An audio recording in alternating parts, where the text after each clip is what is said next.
Good evening. You're watching the main news on HKIBC. I'm Sarah Wong. Our top stories tonight.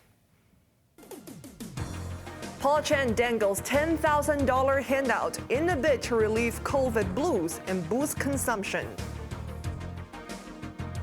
The government allocates more than $50 billion to fight the Omicron menace. And COVID cases in Hong Kong surged to more than 8,600, setting another unwanted record. Financial Secretary Paul Chan has released a budget filled with sweeteners and other economic boosting measures as the city fights the worst wave since the COVID pandemic began. He expressed confidence that Hong Kong's economy will grow sharply after COVID. Wong leads off our coverage. Amid a raging Omicron outbreak, Financial Secretary Paul Chan unveiled the 2022-23 budget with the aim of bringing some good news and relief for Hong Kongers. His proposals centered on four major themes: an all-out effort to fight the pandemic, relieving the pressure faced by Hong Kongers and small and medium-sized enterprises, supporting the struggling economy and fostering post-epidemic economic revival, and investing in the future. Apart from another round of consumption vouchers pumped up to $10,000 from last year's $5,000, there was a series of subsidies to alleviate people's financial burden. They include rent relief, electricity bill rebates, and extra cash for those on welfare. Despite being hit back-to-back by protests and a pandemic, Chan expressed optimism in Hong Kong's economy in the years to come.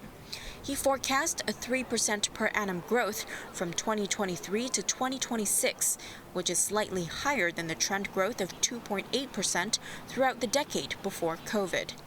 It was the first time that the budget was presented via video conferencing, while lawmakers watched the delivery remotely.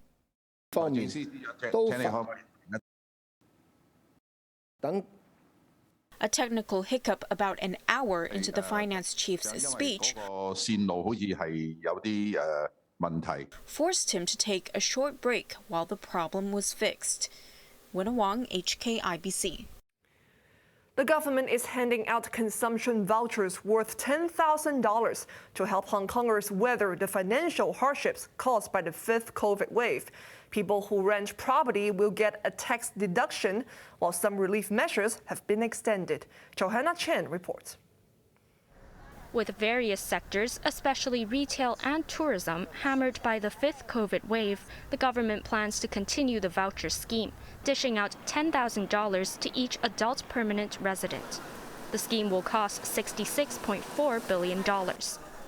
Around 6.3 million people will get the first tranche of $5,000 in April, with the remainder in mid-year. Sources said $400 million will be used for administration fees. They added the same four contractors: Octopus, Alipay, WeChat Pay, and Tap & Go will be used for the first installment. The public transport fare subsidy threshold will be lowered from $400 to $200 between May and October. Those who spend over $200 will get a third of their monthly expenses back, with an upper cap of $500. An estimated 3.8 million commuters will benefit. Authorities are extending the 100% personal loan guarantee scheme until the end of next April. Applicants can take out loans as much as 9 times their monthly income, up from 6 last year, with the cap raised to $100,000 from $80,000. Repayments can take up to 10 years. With the pandemic putting in-person lessons on hold, $2 billion will be allocated to the Education Fund in a 3-year program to provide needy students with computers and Wi-Fi. For the first time ever, the government plans to lessen the burden of people who rent private property. They can get a tax deduction for domestic rental expenses with a cap of $100,000. This will cost $3.3 billion. Some measures will continue for a second year, including a 100% salaries tax reduction with a ceiling of $10,000, a rates concession for domestic properties of up to $1,500 each in the first 2 quarters and $1,000 in the following 2, an electricity subsidy of $1,000, and a half-a-month allowance to those on Social Security. Johanna Chan, HKIBC. A large slice of the budget will go to anti-epidemic efforts. These include the citywide COVID test and the buying of more vaccines and test kits. Macy Mock reports.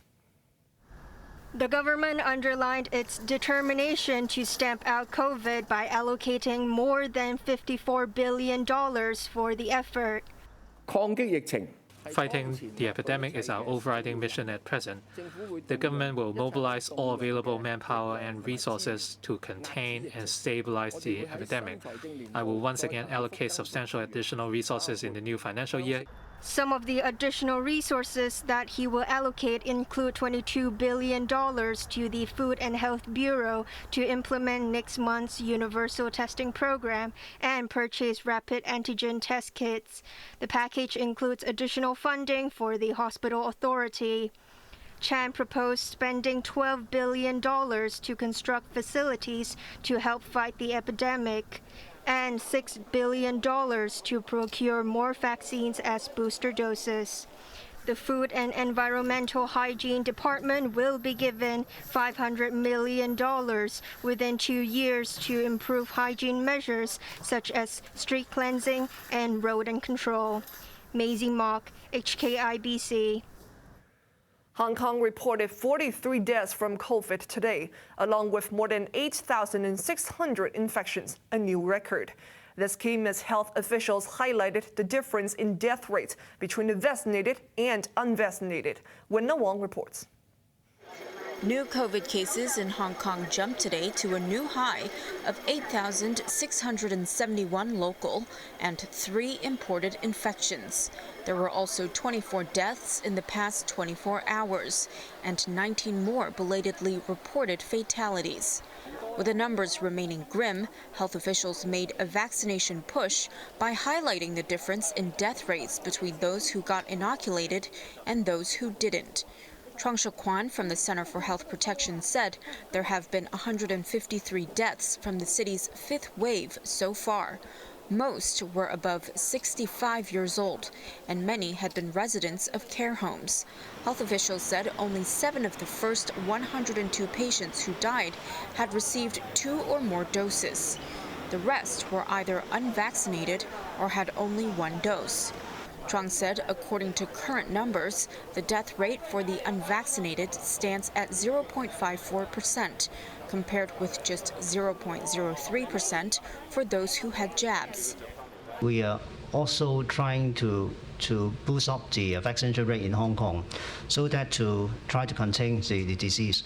And at present, the spread in Hong Kong is still severe, and we think that we may wait for a few weeks to see whether the current measures and also the vaccination will help to slow down the spread and progress of the disease.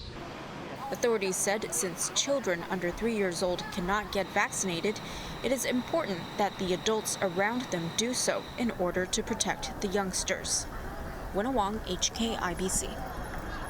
Back to the budget. The government is set to make a profit of $19 billion in the current year, a far cry from its original estimate of a deficit of $636 billion.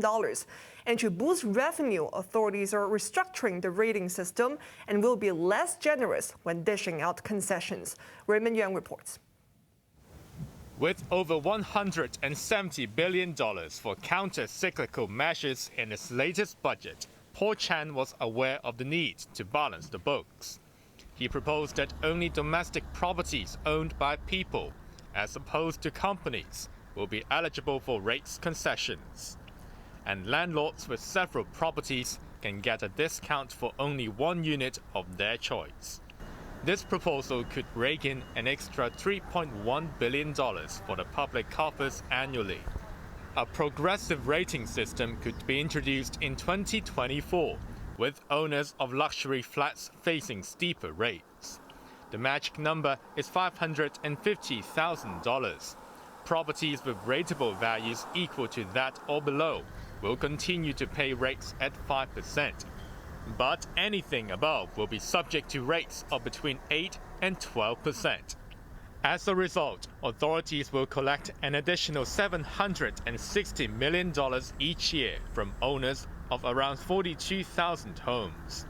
But even before the extra revenue, the government is set to report its first surplus in 3 years. As opposed to a deficit of $636 billion, it is now on course to record a surplus of $18.9 billion in the financial year ending on March 31st. But instead of winning applause, Chan was grilled by reporters on why he had got the numbers so wrong. He said estimates are estimates, explaining there was no way authorities could have predicted a bumper income of $50 billion from land premium. Looking ahead, Chan expects a $56.3 billion deficit in the coming financial year starting in April, but a fiscal balance could be achieved from 2023-24. Raymond Yang, HKIBC. And coming up after the break. More budget news with relief on the way for small and medium-sized businesses. And Western countries line up to impose sanctions on Russia as Ukraine is poised to enter a state of emergency.